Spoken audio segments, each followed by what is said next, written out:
नहमदुहु व नुसल्ली अला रसूलिहिल करीम अम्मा बाद फ़ाऊज़ु बिल्लाहि मिनश शैतानिर रजीम बिस्मिल्लाहिर रहमानिर रहीम। अस्सलामु अलैकुम डियर व्यूअर्स, जदीद फ़िक़ही मसाइल के आपके फेवरेट इंफॉर्मेटिव चैनल फतवा ऑनलाइन से मैं हूँ शब्बीर अहमद शब्बीरी। हमारा आज का टॉपिक है, क्या यूट्यूब चैनल मोनेटाइज करके इससे कमाई करना हलाल है या हराम। ये एक सवाल है जो कि नईम खान साहब ने पूछा है। वो कहते हैं कि यूट्यूब चैनल की मोनेटाइजेशन के बाद इससे पैसा हासिल करना हलाल है या नहीं।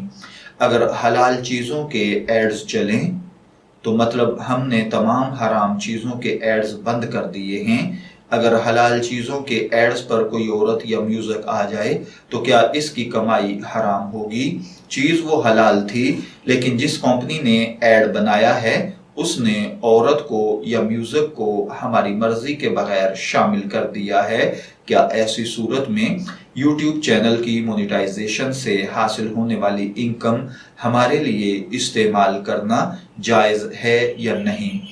तो देखिए भाई साहब, याद रखिए, यूट्यूब पर चैनल बनाकर इसमें गैर शरई अमूर यानी म्यूज़िक और फाहिश मवाद वगैरह से पाक वीडियोस अपलोड करना जायज़ और दुरुस्त है, जबकि इन वीडियोस पर इश्तिहार चलाकर इनके ज़रिए पैसे कमाने के मुताल्लिक़ तफसील ये है जो इश्तिहारात गैर शरई अमूर पर मुश्तमिल ना हों और ना ही उनके ज़रिए किसी हराम प्रोडक्ट या अमल की तशहीर होती हो, तो अपनी वीडियोस पर ऐसे एड्स चलाने और इसके ज़रिए हासिल शुदा कमाई को अपने यूज़ में लाने की भी इजाज़त है।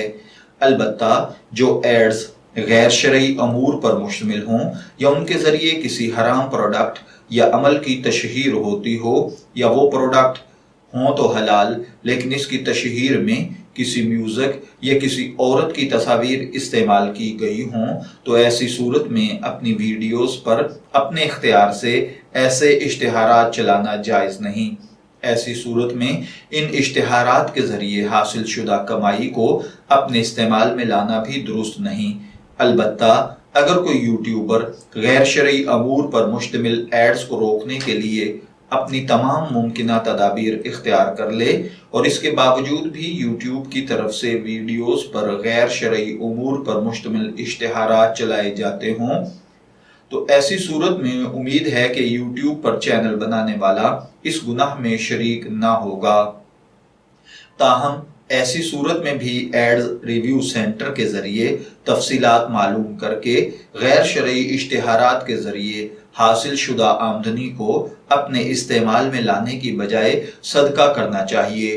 ताहम अगर इसके बावजूद भी गैर शरई इश्तिहारात के ज़रिए हासिल शुदा आमदनी की मुकम्मल तमीज़ ना हो सके तो गालिब गुमान के मुताबिक कुछ रकम सदका कर देना चाहिए। मैं दुआ गो हूँ कि अल्लाह ताला हमें इन बातों को समझकर इनके मुताबिक अमल करने की तौफीक अता फरमाए। शब्बीर अहमद को इजाज़त दीजिए, फिर हाजिर होंगे किसी नए टॉपिक के साथ। तब तक के लिए अल्लाह हाफिज़।